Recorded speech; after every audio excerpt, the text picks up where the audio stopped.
Hello everyone, welcome to my YouTube channel. ఈరోజు ఈ వీడియోలో గోంగూర చికెన్ కర్రీ ఎలా చేయాలో చూద్దాం రండి.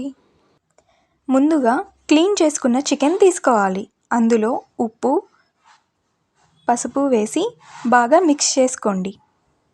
చికెన్ని ఒక 90% ఉడికించి పెట్టుకోండి. గోంగూరని బాగా క్లీన్ చేసి ఉడికించి పెట్టుకోండి. చికెన్ కర్రీలోకి అల్లం తెల్లగడ్డ పేస్ట్ రెడీ చేసి పెట్టుకోండి. Let's go to the process. ముందుగా ఒక కడాయి తీసుకొని 3 to 4 స్పూన్స్ ఆఫ్ ఆయిల్ వేసుకోండి. కొన్ని ఆవాలు, ఆనియన్స్, టొమాటోస్ వేసి బాగా మిక్స్ చేయండి. ముందుగా ప్రిపేర్ చేసుకున్న అల్లం తెల్లగడ్డ పేస్ట్ వేసి బాగా కలపండి. అందులో కొంచెం కొత్తిమీర వేసి మళ్ళీ మిక్స్ చేయండి. ఉడికించిన చికెన్ తీసి కడాయిలో వేసి బాగా మిక్స్ చేయండి.